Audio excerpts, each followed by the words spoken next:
Batman the Outsiders issue 5, which I think was just me reading this, right? Nope, I read it. Oh, you still read it? Okay. I thought Matt was dropping it.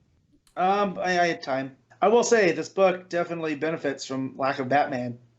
I know it makes me sound like a salty anti-Batman fan, but the stuff that happened here with Katana and Black Lightning, I thoroughly enjoyed. Oh, I dug this issue quite a bit. Yeah, me too. Black Lightning and Katana go to try and get Sophia, is that her name, back? Yep. And they're being told by everyone in the country they shouldn't be here, they don't belong here, but no, we're here anyway. And it's kind of them bonding and going after. And a lot of this issue was a really quick read actually, because it's not too long before they end up. Scenes. Yeah, they end up fighting. Yeah, Calibur's kind of there as the backup. He's got his big sniper rifle. And God, he's the '90s in one image. Oh, he is. He really is. Like I can't get over it.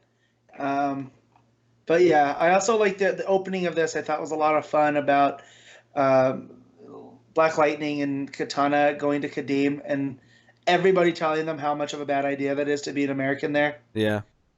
So I thought that set the tone real well, and then them two having a moment too, where yeah, they're interesting. Yeah, it was an interesting conversation about Katana has killed people in the past, and she's expecting Black Lightning to be like against that. And he's like, well, I'm not really like I've not had to do it yet, but like I'm not necessarily saying never. Like if the occasion calls for it.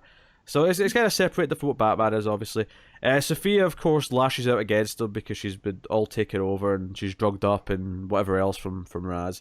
And an army comes out of the sand to come and get them.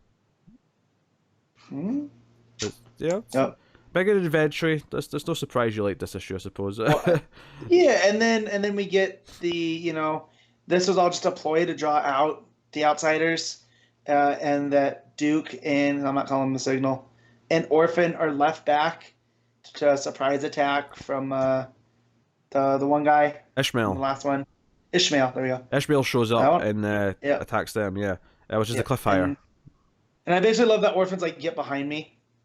Like, I like that. I love Cass so much. Yeah. So nothing bad better happened to her. I saw it in the solicits this time around. It seemed very foreboding. I don't like that. So. And the other thing I'll mention, this is a really quick read, but it was also beautiful. The art from Dexter Soy is fantastic throughout and made it a very pleasant, action issue. Yeah, his art to me is better when it's in motion than when there's people standing around. So it really, the writer Hill, really wrote to the artist's strengths in this one. I feel. Yeah, it's funny because we said I remember last issue being a lot more like just the preppy issue, so there was a lot more standing around and talking. I think this issue clearly, like, this is the sort of thing when you read it in trade, it'll probably flow really well because it's just month to month. It was like last issue was all the prep, and then this issue was all the action. So, no, I had fun with this. I'm still digging it. What are you giving it, Matt? I'm gonna give this one an 8. I'm going to give it an 8.5.